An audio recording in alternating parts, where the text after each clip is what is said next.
kita senantiasa menjaga puji syukur kehadiran Allah Subhanahu wa Ta'ala yang telah memberikan hidayahnya. Alhamdulillah hari ini kami berharap seluruh pengawas hadir, tapi karena kondisi yang mungkin ada keperluan dan lain hal, maka mewakilkan dan kami harap mudah-mudahan nanti setiap kecamatan tidak ada yang tidak datang pada pertemuan rapat ini. Pertama-tama marilah kita senantiasa bersyukur kepada Allah Subhanahu wa Ta'ala dan selawat serta salam kami aturkan kepada junjungan kita Nabi besar Muhammad sallallahu alaihi wasallam. Senantiasa kita selalu menantikan sahabatnya. Pertemuan kali ini ada beberapa hal yang mungkin akan kami sampaikan karena berkait dengan kegiatan dalam waktu dekat. Yang pertama, sesuai dengan pertemuan antara BPPMP dan perwakilan dari Korwil yang hadir Pak Mengkono dan yang lain dari guru, kaitannya dengan penerimaan peserta didik. Ini yang pertama. Yang kedua, nanti akan kami bahas kaitan dengan asesmen sumatif akhir semester 2. Bisa disebut asesmen akhir tahun. Di semester akhir tahun itu nanti yang menentukan anak untuk tetap di kelas atau naik kelas, lulus dan tidak lulus. Kemudian yang selanjutnya kaitan dengan kebijakan bersama antara kasih pengembangan dan kurikulum dalam rangka untuk mengoptimalisasi kegiatan K3S, KKG di masing-masing kecamatan, masing-masing korwil. Karena dengan banyaknya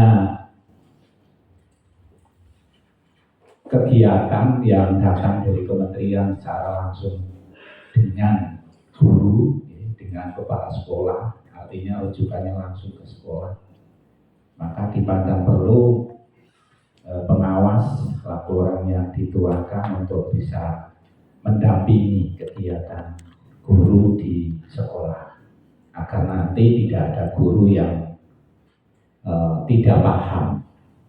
Maka kami berharap pertemuan untuk selanjutnya monggo Pak Mengkono selalu koordinator atau Pak Guyuban Korwil dan Pak Budi selaku Korwas, monggo untuk pertemuan pengawas untuk bisa dimaksimalkan karena banyak sekali hal yang kadang gurunya sudah ngerti, pengawas belum, sehingga monggo berdua untuk mengintegrasi kegiatan ini agar nanti teman-teman guru dapat terfasilitasi dalam segala hal. Bahwa untuk kegiatan ini mari kita bersama-sama buka dengan baca Bismillah. Bismillah. Selanjutnya sedikit kami ingatkan bahwa ada 12 langkah dalam pengelolaan sekolah. Kalau 12 langkah itu sudah terlaksana dengan baik, insya Allah tidak ada sekolah terbelakang. Oke. Bisa dibaca nih? Bisa. Sekolah terbelakang. Dan ini semuanya wajib untuk bisa melaksanakan. Tidak hanya sekolah yang melaksanakan kurikulum merdeka. Sekolah yang melaksanakan kurikulum merdeka itu berada di sekolah penggerak keseluruhan. Dan sekolah yang melaksanakan IKM dengan 6 strateginya, itu ada beberapa sekolah dan tersebar di Kabupaten Banjarnegara, dan insya Allah untuk IKM semuanya sudah melaksanakan. Yang pertama adalah kepemimpinan sekolah, bahwa kepemimpinan sekolah itu tidak terpusat kepada kepala sekolah, karena kepemimpinan sekolah itu bentuk pelayanan yang diberikan kepada tamu, pelayanan diberikan kepada wali murid, pelayanan diberikan kepada anak. Ini. Maka kepemimpinan sekolah itu yang mengelola, yang mengkondisikan sekolah tentunya kepala sekolah. Dari berangkatnya, dari pulangnya, kemudian dari bagaimana mengkondisikan teman-teman guru di sekolahnya, bagaimana untuk menghadapi ketika ada masalah, bisa menyelesaikan atau tidak, itu pusatnya di kepala sekolah. Kemudian yang kepemimpinan sekolah itu guru. Guru itu mempunyai hak untuk mengelola kelas, mengelola kelas dengan baik. Nah, untuk itu, monggo untuk bisa disampaikan pada teman-teman kepala sekolah dan guru bahwa guru itu sekarang walaupun banyak yang sudah melaksanakan, tetapi masih ada juga yang berangkat tidak ada persiapan sama sekali, dan sumbernya hanya ada di buku, apalagi LKS, sehingga tidak nyambung dengan pembelajaran saat ini. Maka kami harapkan nanti pada Korwil atau pada pengawas untuk bisa memberikan pengarahan kaitannya dengan LKS, tidak diharapkan untuk membeli, tidak direkomendasi untuk membeli LKS, karena semuanya panduan untuk buku sudah ada, sudah ada. Sehingga kami berharap karena ini menjadi sebuah incaran aparat, jangan sampai nanti jenengan tidak ngerti, icik-icik ada undangan ke Polres maupun Kejaksaan ini. Kemudian guru diharapkan untuk buat perencanaan, kemudian melaksanakan pembelajaran di kelas, kemudian melakukan asesmen baik formatif maupun sumatif. Karena asesmen itu untuk mengukur sejauh mana peserta didik itu memahami pelajaran atau materi yang diberikan sesuai dengan CP. Yang kedua adalah perencanaan berbasis data. Di perencanaan berbasis data itu anak-anak nanti diuji kemampuannya dengan kegiatan asesmen nasional.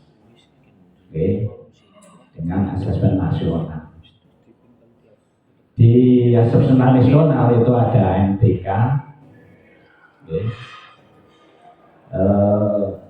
ada literasi, numerasi, dan karakter, serta ditambah dengan survei lingkungan belajar. Nah, data itu direkam dari sekolah yang anaknya lebih dari 30, maka nanti ada cadangan. Dan anak yang kurang dari 30 dari sekolah itu, maka diambil keseluruhan. Ini HNBK ini tidak penilaiannya per individu, tetapi penilaian secara lembaga, mulai dari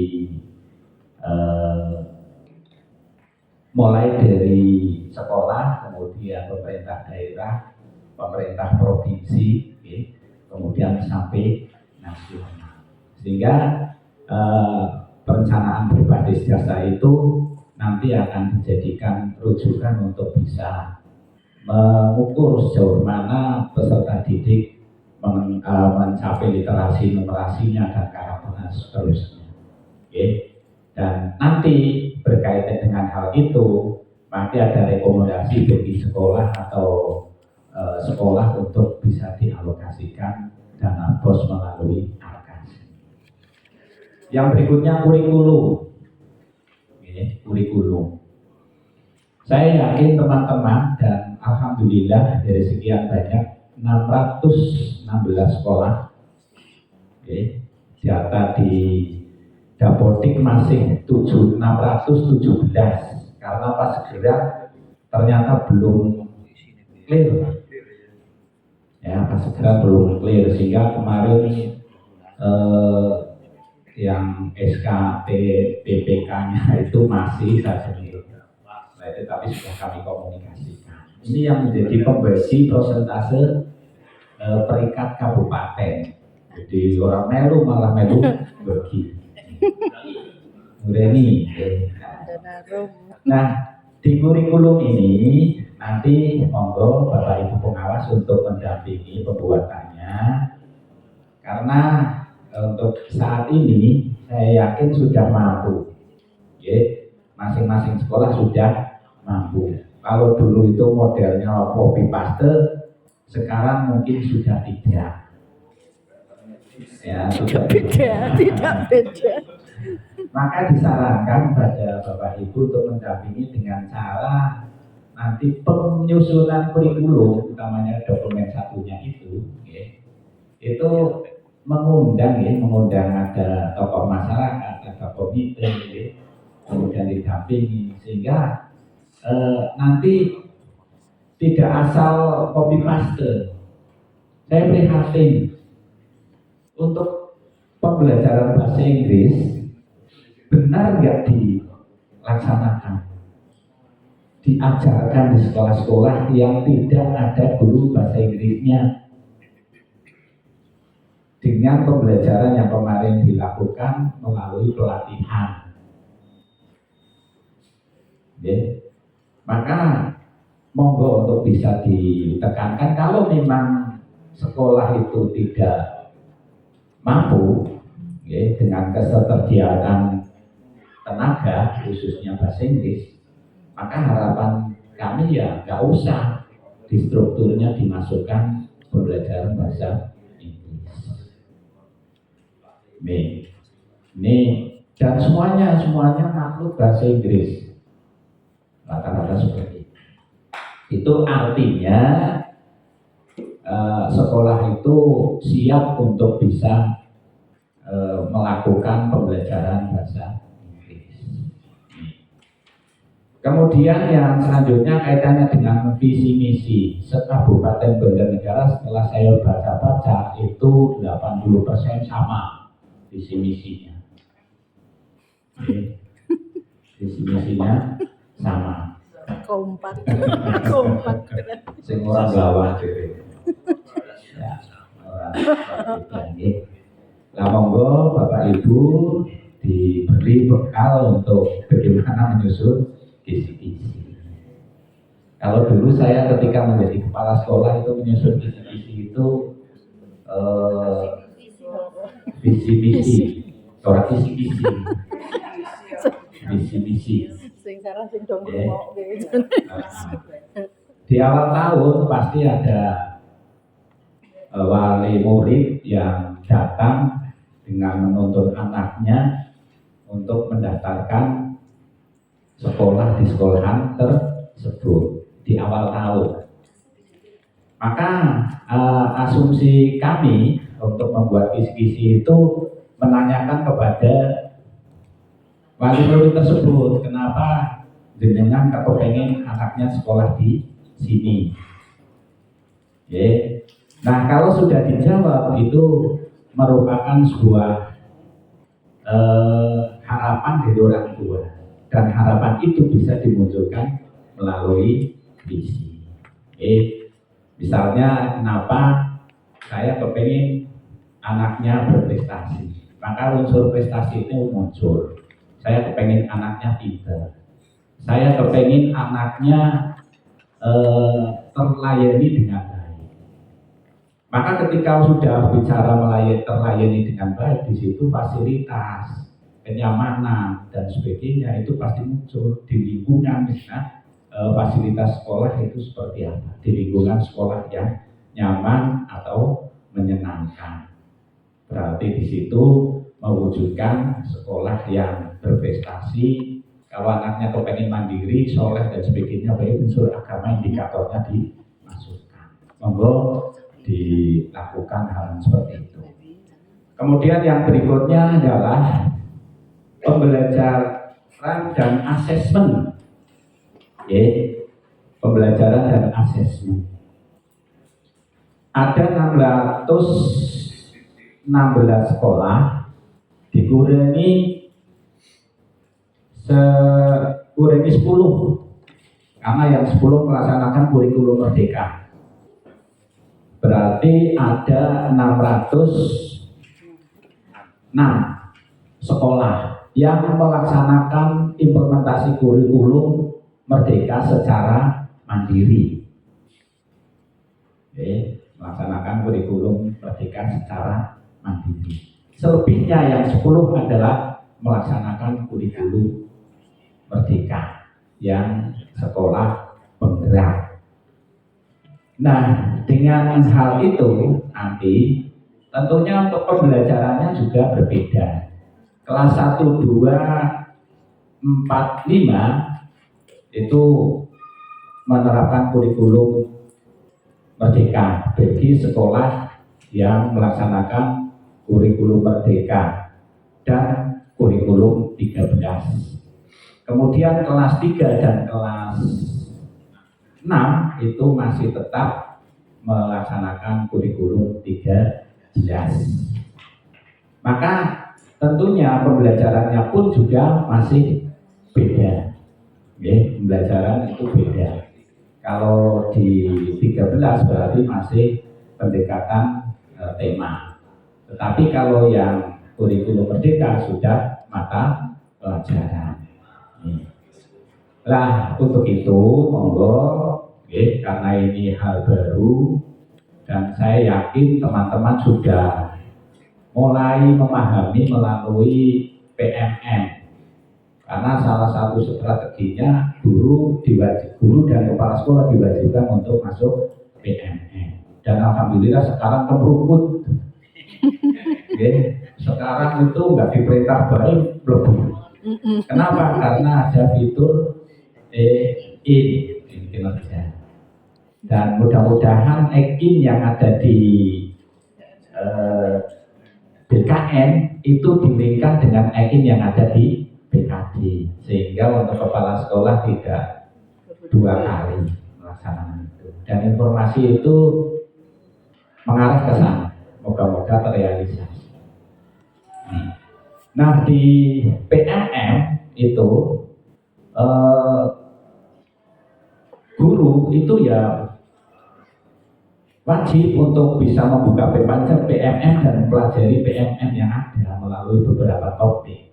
Jangan diburu EKIN-nya saja, tetapi materi yang ada di PMM itu juga harus dipahami. Mulai dari topik 1 sampai dengan topik 44. Nah, ketika sudah belajar itu sudah guru yang mempunyai pengalaman atau praktek baik bisa unggah langsung dan tidak hanya bermanfaat untuk teman di sekolah atau di Kabupaten Banjar, bahkan bermanfaat untuk teman-teman yang ada di Indonesia. Yang berikutnya adalah literasi numerasi.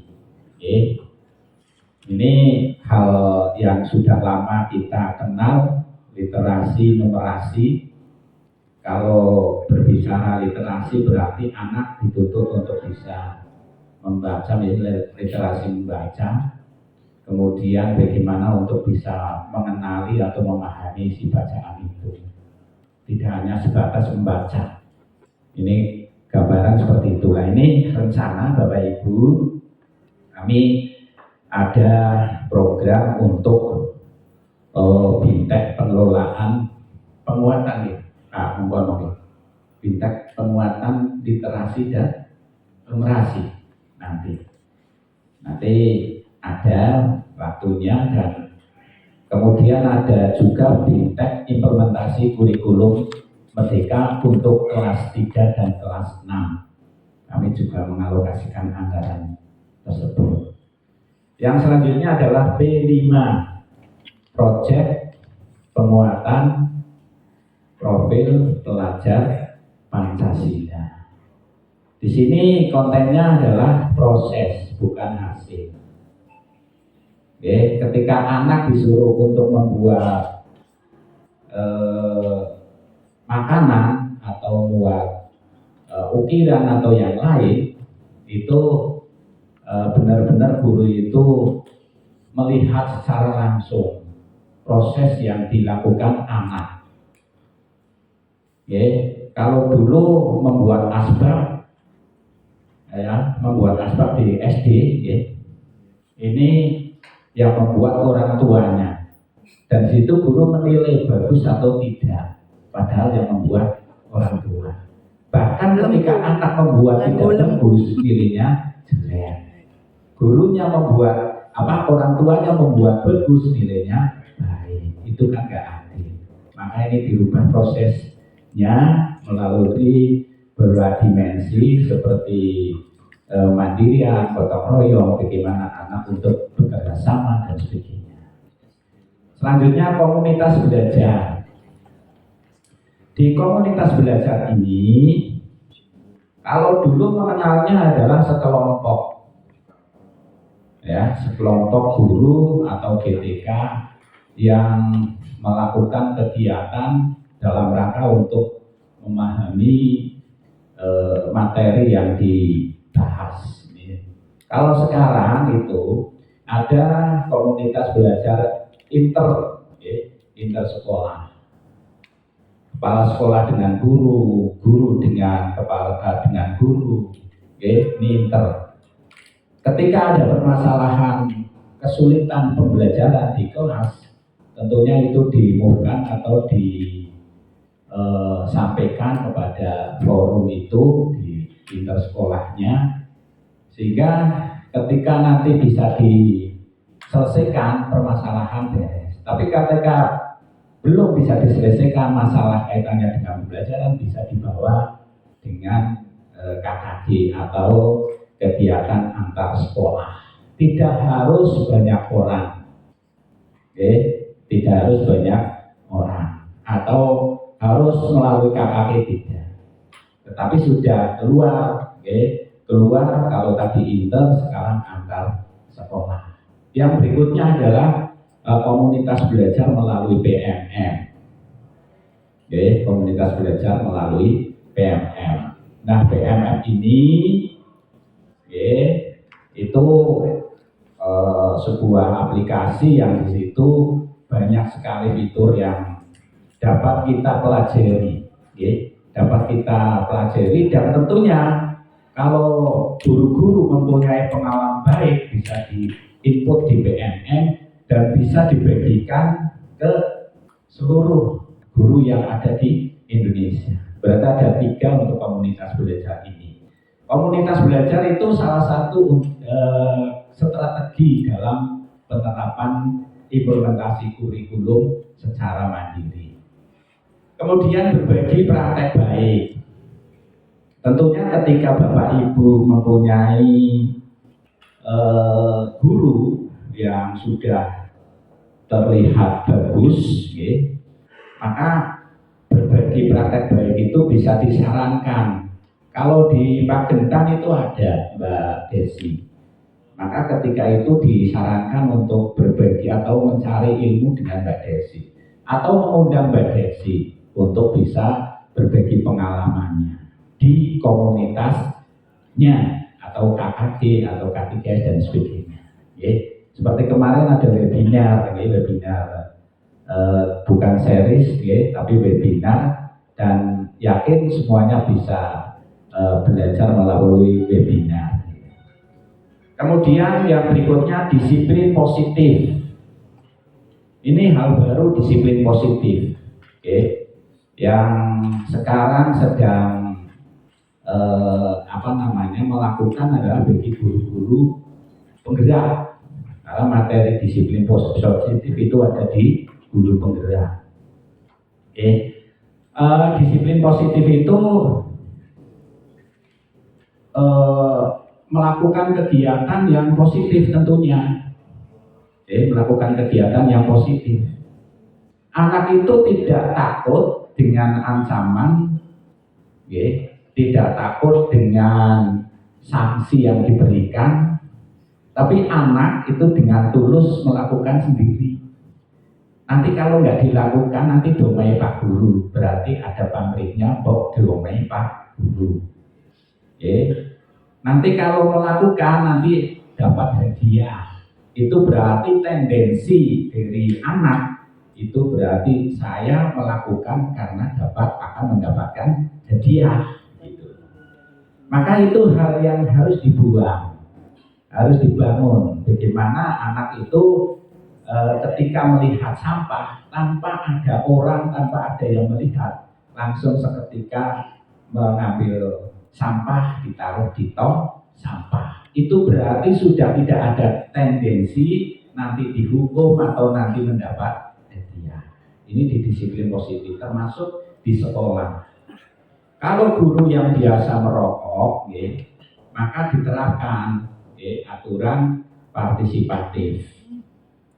Yang di awal tahun barangkali nanti tidak diwajibkan untuk merokok di sekolah. Barangkali ini yang nanti dibangun sehingga semua menyadari, karena keputusan itu dibuat secara bersama, tidak yang membuat kepala sekolah.